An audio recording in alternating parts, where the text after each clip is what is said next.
Hello दोस्तों, geography part 5 में आपका स्वागत है।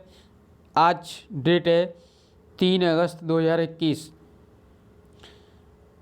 आपने अगर हमारे पिछले वाले इसके पार्ट नहीं देखे हैं तो हमारे पिछले वाले पार्ट देखें। हमने शुरुआत से ब्रह्मांड की उत्पत्ति से इसकी शुरुआत की है। ज्योग्राफी को हम शुरुआत से लेकर के चल रहे हैं और आप उसको पिछले वाले पार्ट को देखें, आपको बेहतर समझ में आएगा। और इसके पैरेलल में हमारी करंट अफेयर्स की क्लास चल रही है, उसको भी देखें। उसका लिंक सबसे पहले प्राप्त करने के लिए आप हमारे चैनल को लाइक, शेयर एवं सब्सक्राइब करें। सब्सक्राइब करने से हमारा आपको नोटिफिकेशन सबसे पहले प्राप्त होगा और आप इसका पूरा फ़ायदा ले सकते हैं। तो आइए चलते हैं हम अपने आज के टॉपिक की तरफ। आज का टॉपिक है हमारा पृथ्वी की गतियाँ। पहला पॉइंट है पृथ्वी की गतियाँ। तो देखेंगे हम पृथ्वी गतियाँ। घूर्णन या दैनिक गति पृथ्वी सदैव अपने ये होती है। पहली कौन सी है? घूर्णन या दैनिक गति। पहली है हमारी घूर्णन या दैनिक।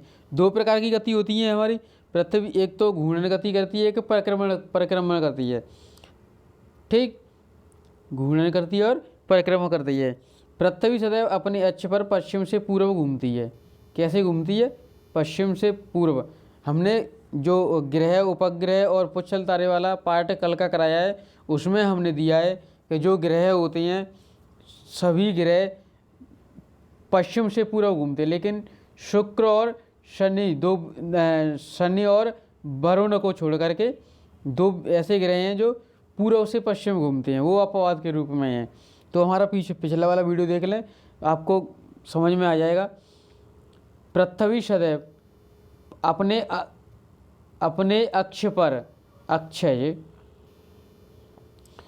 अक्ष पर पश्चिम से पूर्व घूमती है।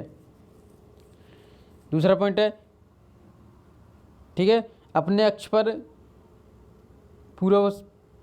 पश्चिम से पूर्व घूमती है।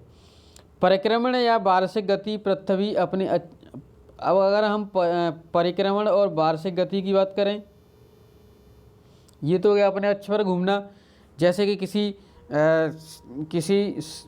किसी भी वाहन का जो भी पहिया होता है वो अपनी धुरी से नहीं हटता, धुरी के वो घूमता रहता है, उसी तरह घूमती रहती है।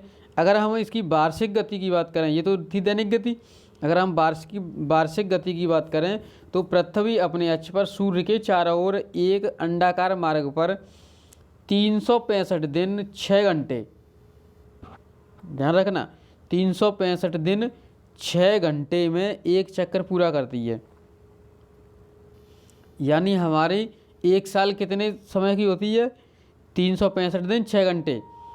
अगर कोई 365 दिन बोले तो 365 दिन नहीं, 365 दिन 6 घंटे की हमारी पूरी साल होती है। ठीक, पूरा चक्कर करती है, जिसको बाहर से गया परिक्रमण कहते हैं, किया गया परिक्रमण कहते हैं। अच्छा, ये परिक्रमण हो गया, जिससे कि ये वार्षिक गति हो गई। ये है दैनिक गति। इसको करने के लिए 24 घंटे कुछ सेकंड्स हैं। 24 घंटे ये पूरा अपना करती है। 23 घंटे, मैं बताता चलूँ, 23 घंटे 56 मिनट, 23 घंटे 56 मिनट और कुछ सेकंड में ये अपना पूरा समय करती है। यहीं से तो धीरे धीरे करके ये 6 घंटे निकला है। ये पूरा 24 घंटे में नहीं करती है, ये धीरे धीरे करके टाइम लेकर आए। ये 23 घंटे 56 मिनट कुछ सेकंड में ये अपना एक पूरा चक्कर कर लेती है एक दिन का, दैनिक गति वाला। दैनिक गति हो गई ये वार्षिक गति हो गई। अब हम चलते हैं अपसौर और उपसौर की तरफ। पहला पॉइंट आता है अपसौर। पृथ्वी और सूर्य के सबसे निकट दूरी पर होती है। जब पृथ्वी सूर्य के सबसे निकट दूरी पर होती है तो उपसौर होता है। समझ में आ रहा है? जब पृथ्वी, जैसे एक सेकंड, जैसे ये कोई पर्यावरण ऐसे चक्कर लगा रही है। यहाँ पे सूर्य है,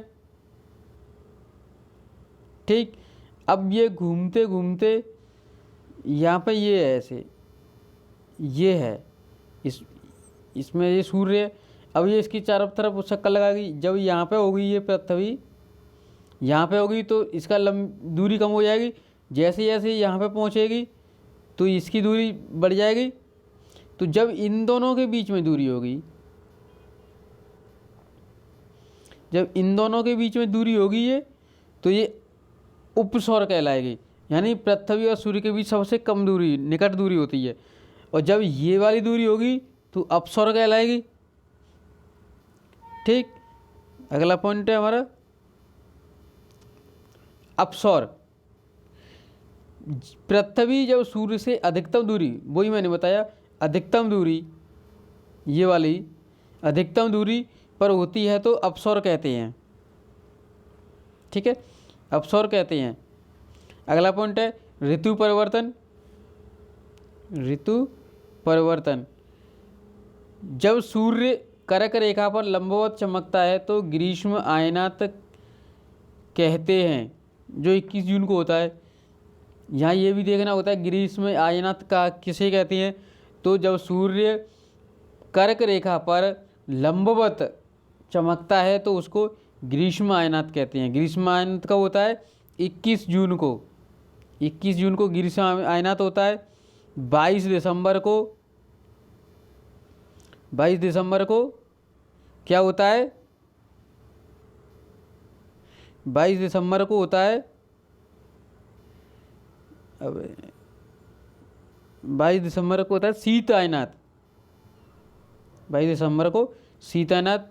नेक्स्ट पॉइंट हमारा, नेक्स्ट पॉइंट है 21 मार्च और 23 सितंबर को बसंत विषुव एवं शरद विषुव।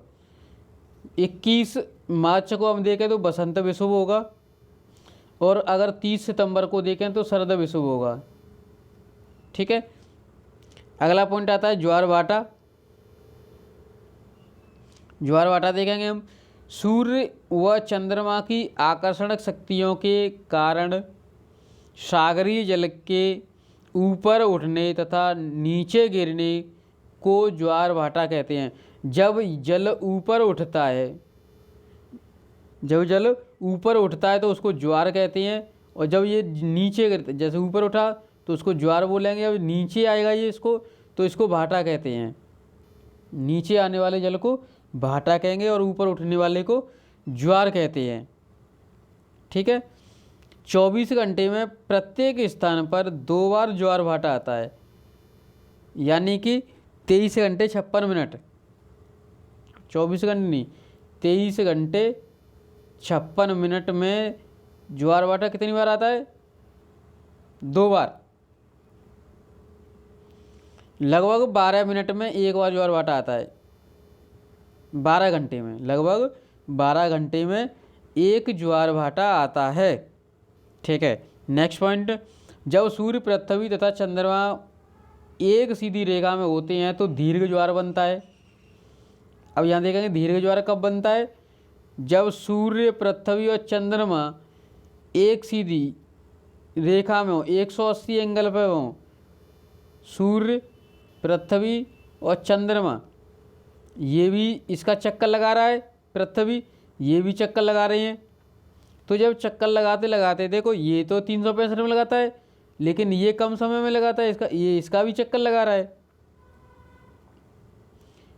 चंद्रमा जो है पृथ्वी का भी लगा रहा है और सूर्य का भी लगा रहा है, लेकिन पृथ्वी सूर्य का ही लगा रही है। तो ये जब दोनों एक सूद में मिल जाते हैं तो उसको कहते हैं दीर्घ ज्वार, उसको बोलते हैं दीर्घ ज्वार। जब चंद्रमा सूर्य का आकर्षण बल एक दूसरे के विपरीत लगता है तो निम्न ज्वार बनता है। ये चंद्रमा है, ये सूर्य, इनका आकर्षण बल एक दूसरे के विपरीत लगेगा। ये इसका इधर लगेगा और इसका इधर लगेगा तो क्या बनेगा? निम्न ज्वार बनेगा। क्या बनेगा? निम्न ज्वार। नेक्स्ट पॉइंट है चंद्र ग्रहण जो पृथ्वी, सूर्य और चंद्रमा के बीच आ जाती है तो सूर्य की रोशनी चंद्रमा तक नहीं पहुंच पाती, जिससे पृथ्वी की छाया के कारण अंधेरा रहता है और उसे चंद्र ग्रहण कहते हैं। ये चंद्र ग्रहण बनने की कंडीशन है, चंद्र ग्रहण। पांचवा पॉइंट है हमारा चंद्र ग्रहण, जो पृथ्वी, सूर्य और चंद्रमा के बीच आ जाती है। पृथ्वी कहाँ जाएगी? ये सूर्य है, ये चंद्रमा है और ये क्या है? पृथ्वी। तो जब पृथ्वी सूर्य और चंद्रमा के बीच में आ जाती है तो क्या होता है? सूर्य की रोशनी चंद्रमा तक नहीं पहुंचती। अब इस भाग पर रोशनी नहीं पहुंचेगी, रोशनी चंद्रमा पर रोशनी नहीं पहुंच पाती, जिससे पृथ्वी की छाया के कारण अंधेरा रहता है। जब पृथ्वी की छाया रहेगी तो अंधेरा रहेगा, तो इसको कहते हैं चंद्र ग्रहण, इसको कहते हैं चंद्र ग्रहण। आइए देखते हैं सूर्य ग्रहण। सूर्य ग्रहण, यह सूर्य ग्रहण, जब सूर्य पृथ्वी के बीच चंद्रमा आ जाता है, सूर्य एवं पृथ्वी के बीच क्या जाएगा? ये सूर्य है और ये पृथ्वी है, ये चक्कर लगाते हुए यहाँ पे चंद्रमा आ गया। अब क्या होगा कि जब ये चंद्रमा आने के कारण इस पर इतनी छाया नहीं पड़ेगी,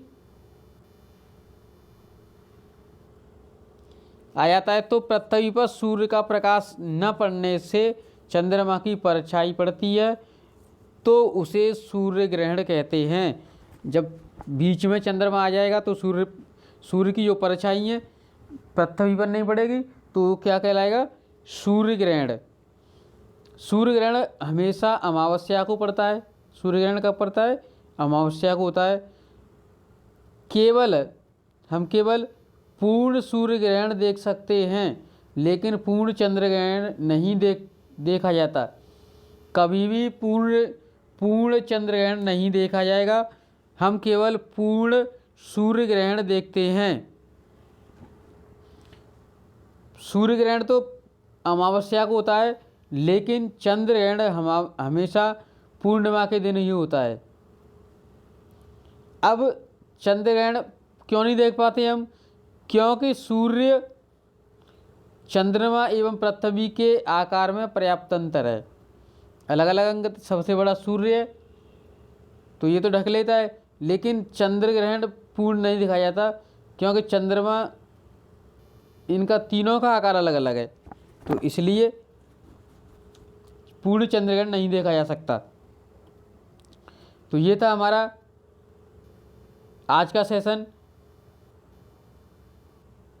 इसको प्राप्त करने के लिए हमारे चैनल को लाइक, शेयर एवं सब्सक्राइब करें और